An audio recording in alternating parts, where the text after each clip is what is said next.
Olá, que bom que você veio hoje. Essa é a nossa terceira videoaula do assunto de função do segundo grau. E nessa videoaula veremos alguns exemplos de aplicação do conteúdo. Vamos lá? Primeiro exemplo. Um menino chutou uma bola que atingiu a altura máxima de 12 metros e voltou ao solo 8 segundos após o chute. Sabendo que uma função quadrática expressa a altura h em metros da bola em função do tempo t em segundos do percurso, determine a lei dessa função. Muito bem. Diz o texto que é uma função quadrática que modela a altura em função do tempo. Então, essa é a função, um exemplo de gráfico que modela a altura em função do tempo. Nota que a bola sobe e depois de algum tempo ela desce ao solo. Então, essa é a parábola que o problema trata. Eu tenho três pontos importantes nessa parábola. Aquele ponto ali, que é o ponto 00, é o ponto de partida do chute. O ponto de chegada, 8 segundos após o chute, ela toca o solo, diz o texto, então é 8, 0. E eu tenho o ponto ali que representa o vértice, que vai ser a metade do percurso. Então, 4 segundos, 12 metros de altura, como o texto cita a altura máxima 12 metros. Muito bem. Eu tenho que a lei de uma parábola, de uma função do segundo grau, é y igual a x ao quadrado mais bx mais c. Eu sei que o c vale 0, então eu posso trocar o c por 0 direto. O que sobra? Sobra o A e o B para ser determinado. E sobram dois pontos no gráfico que eu posso usar para determinar o A e o B. O primeiro ponto que eu posso usar é o vértice. O x vale 4 e o y vale 12. Então eu vou trocar o y por 12 e vou trocar o x por 4 para ver o que acontece. Vai ficar 12 igual a vezes 4 ao quadrado mais b vezes 4 mais 0, já que o c é 0. Resolvendo, 4 ao quadrado é 16, vai ficar 16a mais 4b igual a 12. Essa é uma equação que eu posso simplificar, eu posso dividir tudo por 4 para ficar mais simples a escrita. 12 dividido por 4 é 3, 16a dividido por 4 é 4a, 4b dividido por 4 é b. Então eu tenho a minha primeira equação, 4a mais b igual a 3.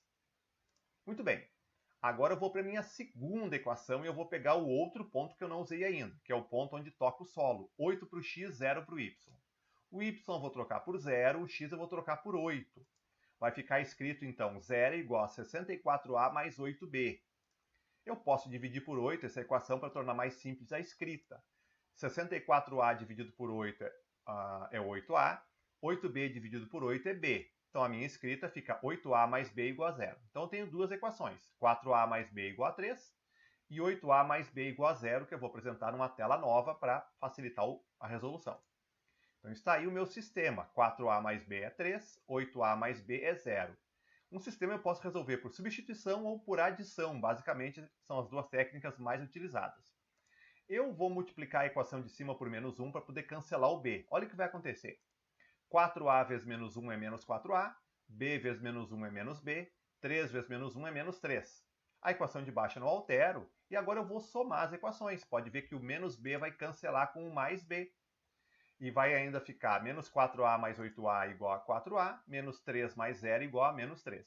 E assim eu determinei o valor do a, que é menos 3 quartos ou menos 0,75 se você fizer a divisão. Agora que eu descobri o a, eu posso descobrir o b, porque eu pego uma das equações, pode ser aquela segunda, troco o a por menos 0,75, fica 8 multiplicado por menos 0,75 mais b igual a 0. Fica menos 6 mais b igual a 0 e eu concluo que o b é 6. Então eu descobri o a, descobri o b e já tinha descoberto o c. Assim eu posso substituir na lei e determinar a lei da função. O a eu troquei por menos 0,75, o b eu troquei por 6 e o c por 0. Mas lembra que o enunciado pedia a altura em função do tempo. Então eu vou escrever no lugar do y a altura. A altura é igual a menos 0,75t ao quadrado mais 6t. Isso é o que o problema pede, essa é a resposta da questão. Ok? Mais um exemplo. Determine os pontos de intersecção da parábola com os eixos coordenados.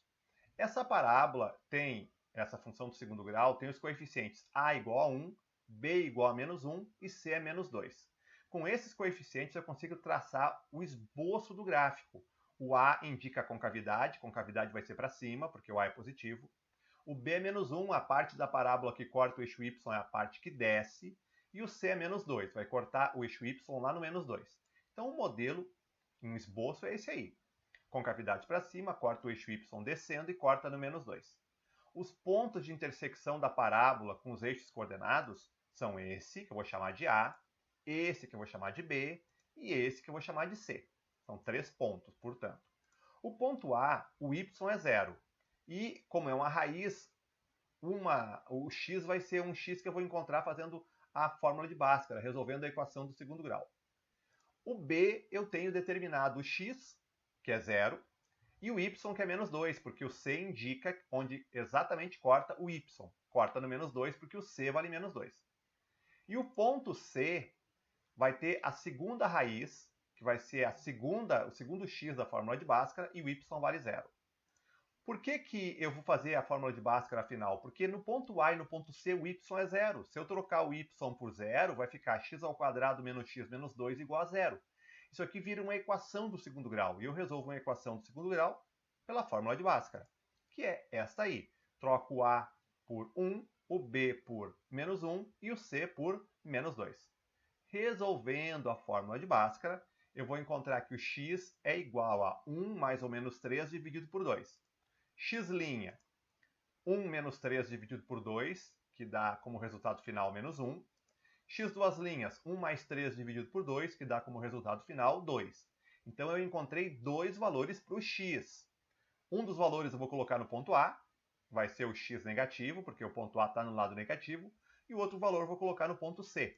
Então o ponto A vai ser menos 1, 0, o ponto C vai ser 2, 0, e o ponto B eu já tinha determinado, é 0 menos 2, respondi a questão. Certo? Último exemplo.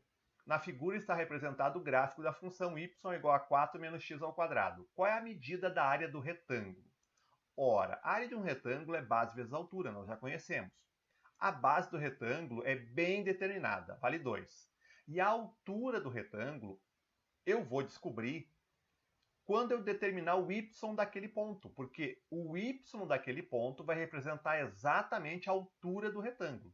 E como é que eu descubro o y daquele ponto, já que aquele ponto está na parábola? É só trocar o x da parábola por 1.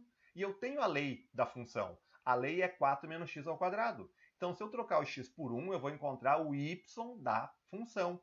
Consequentemente, eu vou encontrar a altura do retângulo. Isso me permite determinar a área do retângulo. Então, o y é 3 e a área do retângulo vai ser 6 unidades de área. Ok? São os 3 exemplos que finalizam esse capítulo. Obrigado pela companhia, bons estudos, nos vemos por aí. Até mais!